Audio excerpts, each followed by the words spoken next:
Hey folks, welcome to whatever this is. It's called Quick Step. It's gonna be more vloggy style due to this camera that's been supplied by the Vlog Brothers. Thank you very much, that was very kind of you guys. And we're going to do something that's a little bit more quick ticky, a little bit more, quick turnaround, talking about things that are in the news. And today we're gonna start off with Iran. If you guys don't know, Iran has been having massive protests in over 40 cities in the last 2, 3, 4 weeks. It's on a numerous amount of issues and has already led to widespread censorship of the internet, even more so than it's already exists in Iran, and thousands of reported arrests. It has a history going all the way back to ancient Persia. There's always been some kind of emperor there. There's, of course, been invasions over this time. You have Alexander the Great, you have the early Islamic Empire. In some ways, Russia and Britain in the 19th century with the whole Great Game back and forth when they were basically trying to colonize Iran. And then you also had a lot of foreign intervention, like the United States imposing a Shah, a kind of emperor of Iran in the 1950s that lasted until the late 70s. Iran today is a country that is called an Islamic Republic. It has a kind of mix of democratically elected officials and another branch of government entirely made up of Islamic scholars led by an Ayatollah. In 2009, you already started to see that people were upset with the way the system was running. You had protests against Ahmadinejad, who might or might not have stolen the 2009 election. He probably did steal it. And now you have huge protests, even larger than the last one. I think the last one only really had a lot of penetration in Tehran itself. And they're way more organized and they're on way more issues than just political corruption. So what are their issues? Well, the main one is money. I know that there's probably going to be some Americans out there who are going to say that it's, they don't like their government, they don't like all this, they don't like that, but the main thing is that the first protest, if I recall correctly, started on December 8th, and it was over the price of eggs. One of the oldest stories in revolutions everywhere.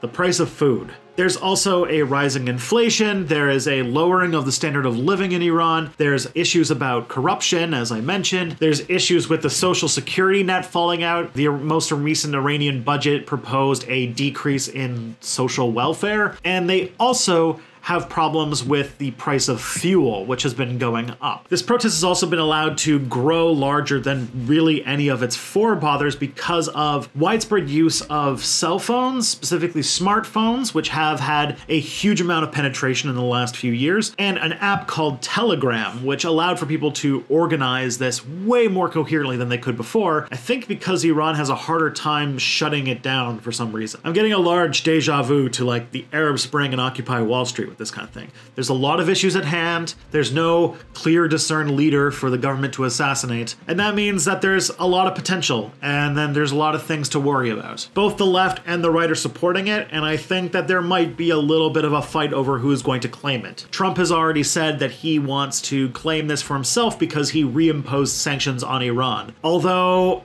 I would hesitate to take too much credit for that, because saying that you made things worse for Iranians so that they attack the government means that once they take government, they're probably still going to be unhappy with you. And who's saying that they have issues with the concept of an Islamic Republic? They could go right back to having one, just one that's not corrupt. Iran is also in an important geopolitical space. It is an oil-producing country, which gives it a lot of power and a lot of complicated politics about what it does. It's also the head of Shia Islam in the Islamic world, and that gives it another kind of base of power.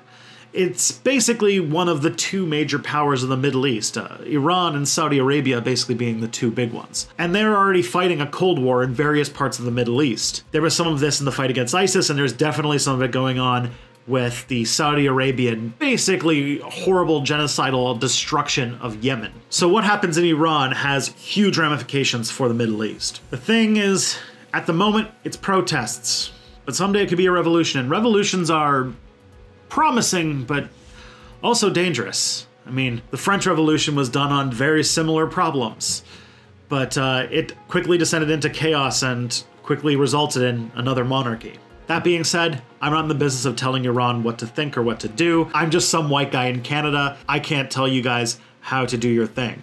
I just hope that whatever comes out leads to a more prosperous, happier Iranian people. Hey everyone, so that was my attempt at a hot take. I know I'm a little awkward. I gotta get used to this a little bit, so give me a little bit of slack. But I would love to hear in the comments what kind of subjects you'd like me to cover with this kind of video format.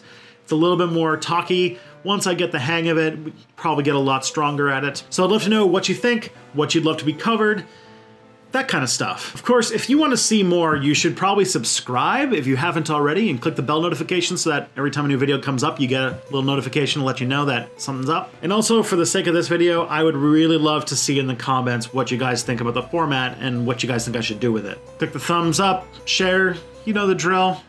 You guys have a really great week. I'll see you on Thursday.